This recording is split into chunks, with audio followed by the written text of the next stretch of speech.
అందరి వాడు దేవుడు ఒక బీజేపీ కాదు, బీజేపీ సభ్యుడు కాదు, దేవుడు అందరి వాడు. నేను అడుగుతున్నా ఇక్కడ మీరు చెప్పాలా,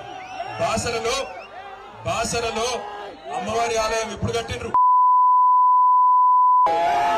రాముడు చెప్పిన రాలేమని, రాముడు చెప్పిన రాలేదు.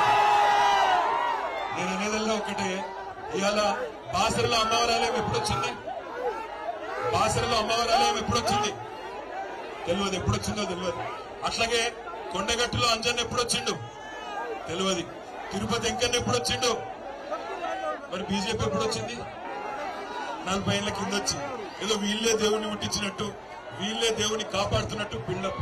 నేను అనేదల్లా ఒకటే, ఇట్లాంటి చిల్లరగాళ్ళు ఎప్పుడు ఉంటారు, ఈ చిల్లరగాళ్ళను పట్టించుకోవాల్సిన పని లేదు, మన పని మనం చేసుకుంటూ ముందుకు పోదాం.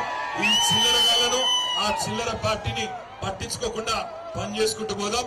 తప్పకుండా 10 ఏళ్లు పనిచేసిన తర్వాత 10 ఏళ్లు అరే మీకు శ్రీరాముడు చెప్పిండ తమ్మి రాలేమని, రామ మందిరము రాముడు అన్నప్పుడు అందరినీ గౌరవించే సంస్కృతి ఉండాలి. రాముడు మర్యాద పురుషుడు, అందరిని ఒక్క లెక్క చూడమన్నాడు. రాముడు రాజధర్మం పాటించమన్నాడు. గుజరాత్ ఒక తీరుగా చూసేటోడు గుజరాత్ ఒక తీరుగా చూస్తాడు, తెలంగాణను ఇంకో తీరుగా చూస్తాడు. గుజరాత్ కేమో వేల కోట్ల రూపాయలు, లక్షల కోట్ల రూపాయలు, తెలంగాణకు బిడ్డ పైస ఇయ్యడు, ఒక మెడికల్ కాలేజ్ ఇయ్యడు, ఒక ఇంజనీరింగ్ కాలేజ్ ఇయ్యడు, ఒక స్కూల్ కూడా తెలంగాణలో పైస ఇయ్యడు, కానీ ఓట్లు మాత్రం కావాలి. అందుకే ఆలోచించమని కోరుతా ఉన్నా, మిమ్మల్ని అందరినీ ప్రార్థిస్తా ఉన్నా, దయచేసి దేవుని పేరు చెప్పుకొని